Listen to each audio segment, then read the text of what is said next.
नमस्कार, capital TV देख रहे हैं आप। मैं हूं आपके साथ पूजा। अरविंद केजरीवाल ने अपनी राजनीति चमकाने के लिए कई नेताओं को भ्रष्ट बता दिया, खुद को कट्टर ईमानदार बताया और आज हालात ये हो गए हैं कि केजरीवाल ने भ्रष्टाचार लूट की ऐसी सीमाएं लांघ दी है कि जेल में बतौर मुख्यमंत्री वो इकलौते मुख्यमंत्री बन गए हैं। ये नया मुकाम केजरीवाल ने अपने नाम हासिल तो कर लिया। खैर, आज हाईकोर्ट ने भी केजरीवाल की गिरफ्तारी को सही बता दिया। केजरीवाल पर हाईकोर्ट ने अपना अहम फैसला सुनाते हुए याचिका खारिज कर दी। उस याचिका को खारिज किया गया जिसमें केजरीवाल ने ईडी की गिरफ्तारी को चुनौती दी थी। उन्होंने अपनी याचिका के जरिए गिरफ्तारी और ईडी रिमांड का विरोध किया था, पर केजरीवाल की कोई दलीलें काम नहीं आई। सारे पैतरे धरे के धरे रह गए। हाईकोर्ट ने अपने फैसले में कहा कि उनकी गिरफ्तारी नियम के मुताबिक हुई है। केजरीवाल के खिलाफ पुख्ता सबूत ईडी ने पेश किए हैं। तो हाईकोर्ट ने अपने फैसले में क्या क्या कहा है बताएंगे आपको। केजरीवाल के सुप्रीम कोर्ट जाने की तैयारी पर भी चर्चा करेंगे। मेरे साथ स्टूडियो में मौजूद हैं कैपिटल टीवी के editor in chief doctor Manish Kumar. Doctor साहब, बहुत बहुत स्वागत है आपका। धन्यवाद। आज हाईकोर्ट ने अपने फैसले में क्या कुछ कहा है? हाईकोर्ट ने अपने फैसले में कह दिया कि अरविंद केजरीवाल जो तिहाड़ में बंद है वो तिहाड़ के लायक है। अरविंद केजरीवाल कोई कट्टर ईमानदार नहीं बल्कि कट्टर बेईमान है। अरविंद केजरीवाल झूठा है। अरविंद केजरीवाल बहानेबाज है। अरविंद केजरीवाल कोर्ट और प्रोसीजर सारी चीजों को चकमा देकर वो एक अपने आप को अलग तरीके से स्थापित करना चाहता है। वो अपने आप को स्पेशल समझता है, जो है नहीं वो। और सबसे बड़ी चीज, इस ऑर्डर को ये लोग लेकर के जा रहे हैं सुप्रीम कोर्ट। वहां भी सिर पे गोबर ही गिरेगा।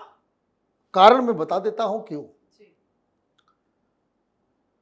आपने जितने भी तर्क दिए अब अभी से लेकर के जब से ये इसकी शुरुआत हुई थी, एक एक तर्क का जवाब आज के दिल्ली हाई कोर्ट के जजमेंट में आ गया। पहला क्या कि घोटाला हुआ नहीं, तो सुप्रीम कोर्ट ने भी कह दिया था। सिसोदिया के केस में जाइए सुप्रीम कोर्ट, वहां फिर आपको रिसीव किया जाएगा, क्योंकि ईडी तो बताएगी कि माय लॉर्ड आपने ही कहा है सिसोदिया के केस में कि 338 करोड़ रुपए का घोटाला हुआ है। मतलब घोटाला हो गया। मनीष सिसोदिया इसमें इन्वॉल्व है, इसलिए उसको बेल नहीं मिली, वो जेल चला गया।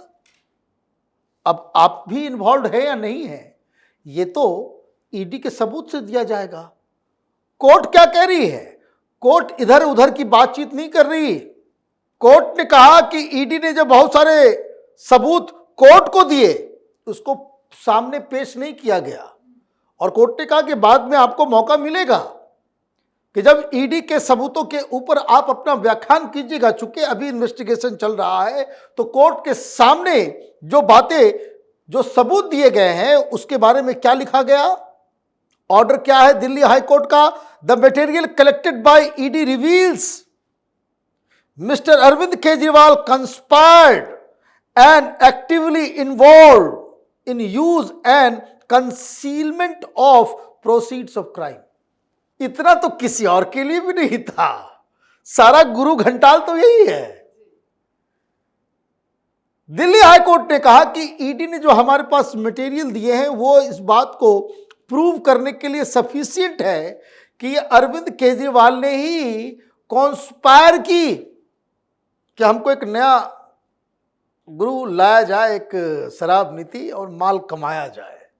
सबसे पहले कॉन्स्पिरेसी इसने ही रची and was actively involve in use. अब कैसे इसको इस्तेमाल किया जाए, कैसे क्या किया जाए पैसे का, उसको यही डायरेक्ट कर रहा था। Actively involve in the use and concealment, कैसे छिपाया जाए। इनकम टैक्स अधिकारी है ना, है? इनकम टैक्स अधिकारी है, पैसा छुपाने में माहिर है। ये कट्टर बेईमान व्यक्ति यही सेंटेंस तो खा जाएगा केजरीवाल के पूरे करियर को। आगे कोर्ट ने क्या कहा? The ED case also reveals that he was involved in his personal capacity as well as convener of AAP। बड़ा सवाल करता था कह रही ईडी तो बताए कि मुझे अरविंद केजरीवाल के नाम के लिए बुला रहे हो, गवाह के लिए बुला रहे हो, विटनेस के लिए बुला रहे हो, आम आदमी पार्टी के कन्वेनर के रूप में बुला रहे हो कि दिल्ली के चीफ मिनिस्टर के रूप में बुलाओ, ये तो सारी बताओ ये इलीगल है समन। सब जवाब मिल गया कि तुम आरोपी हो, तुम माल को खाए, माल को गायब किए, और तुमने ये सारी प्लानिंग की थी इंडिविजुअल स्तर पे भी, इंडिविजुअल और आपके कन्वेनर के रूप में भी। तो अब आप ये समझिए इसके पीछे का गूढ़ अर्थ क्या है। इसके पीछे का गूढ़ अर्थ ये है कि अरविंद केजरीवाल ने शराब घोटाले के पैसे का इस्तेमाल दो जगह किया, खुद भी खाया और पार्टी में भी खर्च किया। अब ये खुद क्या किया, क्रिप्टो खरीदा, जमीन खरीदा, दुबई में फ्लैट लिया, पैसा हवाला से गया, यही तो तहकीकात हो रहा है। और आज ये फैसले में आ गया। आगे क्या लिखा इसी चीज को, क्योंकि ये सबसे इंपॉर्टेंट है। The material included statements of hawala dealer, AAP member etcetera, names are not disclose in the judgement. बोले हवाला डीलर का आ गया है स्टेटमेंट, एक आम आदमी पार्टी के लीडर का भी है जिसको हमने अभी डिस्क्लोज नहीं किया क्योंकि ये सिर्फ कोर्ट के लिए है। अब ये हल्ला कर दोगे तो कल उसके परिवार को किडनैप कर लेगा, कोई दबाव डाल देगा। तो ये जज साहब तो कह रहे हैं कि भाई हमारा डीलर्स गोवा में, वो अंगारिया कहते हैं उसको, उससे प्रूफ मिला है और एक आम आदमी पार्टी का व्यक्ति ही बता दिया है। आगे क्या कहा, this court holds that ED was able to place enough material statements of approver and their own candidate stating that he was given money for Goa elections। कहां जाओगे बच के, जाओ सुप्रीम यूएन चले जाओ ना, सुप्रीम कोर्ट जा रहे हैं भाई। कहा आप यूनाइटेड नेशन जाइए, बराक ओबामा के पास जाओ, बाइडेन के पास जाओ, जहां जाना है जाओ, कोई कुछ नहीं होने वाला। It completes the chain regarding the money sent for Goa elections. Money trail ढूंढ रहे थे ना, जज ने कह दिया कि ये पूरा सर्किल जो है वो पूरा हो रहा है, चेन जो है वो पूरा हो जा रहा है। ये जजमेंट अगर देखेगा केजरीवाल, दीवार में मारेगा सिर को अपने कि बहुत हो गया तुम्हारा जो है बकवास, क्योंकि आपको तो कहीं का नहीं छोड़ा।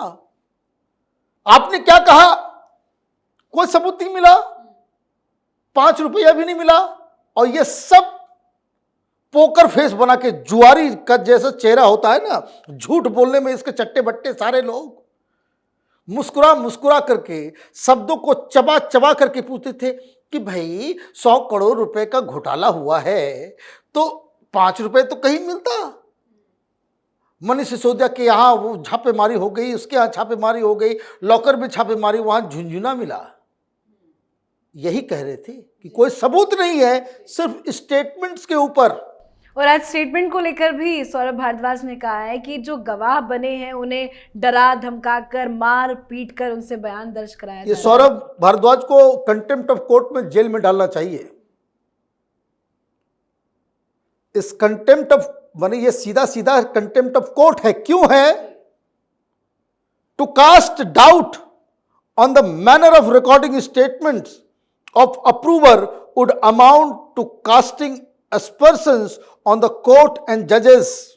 ये ऑर्डर में पढ़ रहा हूं, क्यों इसको भी समझ लीजिए कि ये जितने भी अप्रूवर और बाकी लोग हुए हैं वो कोर्ट के आदेश से होते हैं, और उनका जो स्टेटमेंट्स लिया जाता है उसको कहते हैं 164 के तहत स्टेटमेंट लेना, जिसमें मजिस्ट्रेट के सामने वो अपना बयान देता है और उसके ऊपर आप सवाल खड़े करोगे। तो जज ने कहा, वार्निंग दी है कि आप ये जो कहते रहते हो घूम घूम के, और ये जो सौरभ भारद्वाज ने फिर कहा, माने कोई आप सुप्रीम कोर्ट से बेल मिल गया, सत्यमेव जयते हैं, और हाई कोर्ट से आपको बेल नहीं मिला तो जजमेंट खराब है, जज खराब है, कोर्ट खराब है, ये सब कहना शुरू कर दो।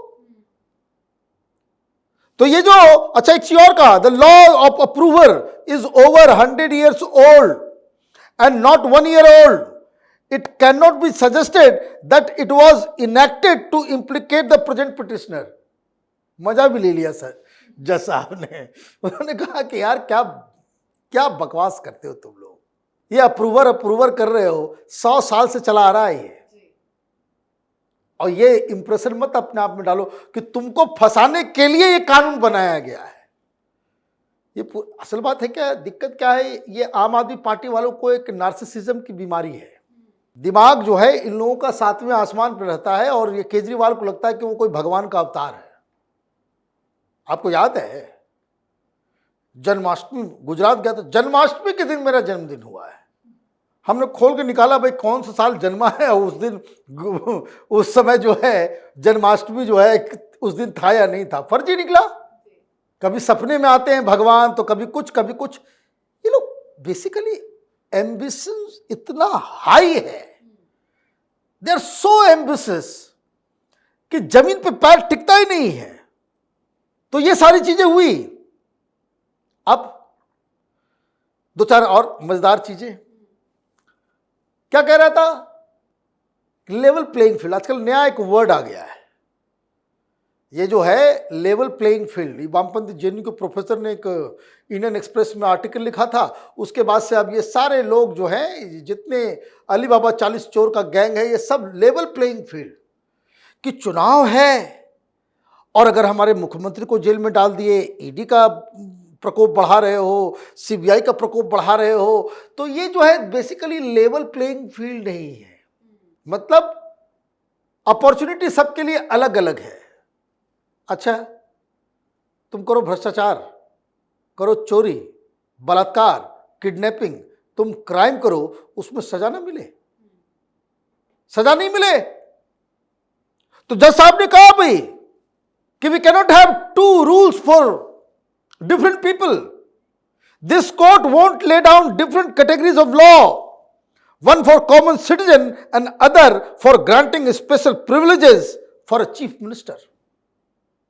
साफ कह दिया कोर्ट ने कि ज्यादा स्पेशल मत समझो अपने आप को, बहुत हो गया तुम्हारा झूठ और सारा प्रपंच कि हमको जेल में डाला गया। हमें प्रचार से रोकने के लिए किया गया है। लोकसभा मोदी जी डर गए हैं। मोदी जी डर गए हैं। तो जज साहब ने कहा, पूछा भी, जजमेंट में लिखा है कि भाई अगर आपको आना था तो आपको इतना अकल नहीं था कि चुनाव कब होने वाले हैं, पहले सबन पे ही चले गए होते हैं। तो ये जो बार बार मामले को आप पॉलिटिकल कर रहे हो, तो जज साहब ने साफ साफ कहा कि भाई हम लोग के दिमाग में ये कंसिडरेशन होता ही नहीं है कि क्या पॉलिटिकल है क्या नहीं है। कोर्ट जो है वो कानून के हिसाब से सबूत के आधार पे फैसला करती है, और आप ये जो तमाशा कर रहे हो तो ये तो बहुत ही गड़बड़ है। और जजमेंट भी लिख दिया गया। क्या लिखा गया? Kejriwal would have known the Lok Sabha elections would be declared. He was unable to join the investigation. Court says Kejriwal's challenge to timing of arrest before general election in absence of any malafide on part of ED not sustainable. ये सब पैसा खा करके बैठ गए मनोज सिंघवी साहब, ऐसे ऐसे हल्के फुल्के दलील दिए, सारा दलील साइड कर दिया गया। घोटाला नहीं हुआ है, साइड। सबूत नहीं है, साइड। भाई सिर्फ गवाहों के बयान के आधार पे हमारे ऊपर कार्रवाई की जा रही है, साइड। समन जो है वो इलीगल भेजे गए, साइड। हमें इलेक्शन कैंपेन करने से रोका जा रहा है, साइड। एक भी दलील केजरीवाल की कोर्ट ने एक्सेप्ट नहीं की। इसका मतलब क्या है? बहुत सारे केसेस में मैंने देखा, दिल्ली हाई कोर्ट हो, सुप्रीम कोर्ट हो, मनीष सिसोदिया के केस में तो कुछ कुछ मान भी लेते थे, पूछते थे कि भाई क्या मिला नहीं मिला। अब 10 साल लोगों को भी समझ में आ गया कि पूरा खेल क्या है। पढ़ा लिखा व्यक्ति है ना, इनकम टैक्स डिपार्टमेंट का IRS था, BBB IRS है, तो घाल में पैसा को कैसे छिपाया जाए उससे बेहतर कौन जानेगा। जैसे एक इंस्पेक्टर है, वो अगर मर्डर करने के लिए निकलेगा, कोई भी सबूत नहीं छोड़ेगा। वो जानता है कि पुलिस कैसे ऑपरेट करती है, तो वो तो जानता है। अगर अभी ये केजरीवाल अगर पॉलिटिक्स में नहीं आता तो ये खुद ईडी अधिकारी होता, सीबीआई में होता, कहीं भी होता, इकोनॉमिक विंग में होता, कहीं ना कहीं इन्वेस्टिगेट ही कर रहा होता। तो आप ये देखिए, तो कहने का मतलब ये है, लास्टली केजरीवाल आज अपना सर फोड़ेगा, क्योंकि आज उसको सिग्नल मिल गया कि ये जो दिल्ली हाईकोर्ट का जो जजमेंट आया है, 1.5 साल तक बाहर निकलने का कोई सीन नजर नहीं आ रहा। आपको जितना दीवार पे सिर्फ ठोकना है ठोकते रहिए, फिर एक ही रास्ता बचेगा। और मेरे इस वाक्य को याद रखिएगा, जैसे ये उपवास करके दुबला पतला हो गया, तबीयत खराब हो गया, ये क्या नाम है, ये बहुत ड्रामेबाज लोग हैं, सत्येंद्र जैन, और मेडिकल लीव लेकर के आ गया कि मैं बहुत बीमार हूं, मैं मरने वाला हूं, है ना। यही धंधा करेगा ये लोग। इन लोगों के ऊपर जिसने भरोसा किया, सबका भरोसा तोड़ा है। तो वो कहते हैं ना कि भाई चोर चोरी से जाएगा, हेरा फेरी से नहीं जाए। ये इसकी नियति है, इसकी आदत है। जी, बहुत बहुत धन्यवाद सर बातचीत के लिए। धन्यवाद। तो बहुत बड़ा झटका केजरीवाल को लगा है। हाईकोर्ट से अब पूरी उम्मीद खत्म हो चुकी है और अब खबर यह है कि हाईकोर्ट के फैसले के खिलाफ सुप्रीम कोर्ट का दरवाजा खटखटाएंगे केजरीवाल। पर जो केजरीवाल के खिलाफ सबूत है, उससे लगता तो नहीं है कि केजरीवाल को कहीं से भी कोई राहत मिलेगी। सुप्रीम कोर्ट तो वैसे मनीष सिसोदिया भी गए थे, 1 साल से ज्यादा का वक्त उनको जेल में हो गया है और वही हाल केजरीवाल का भी होता नजर आ रहा है। केजरीवाल को हाईकोर्ट से लगे बड़े झटके पर आप अपनी राय कमेंट कर लिखें। देखते रहिए कैपिटल टीवी। नमस्कार।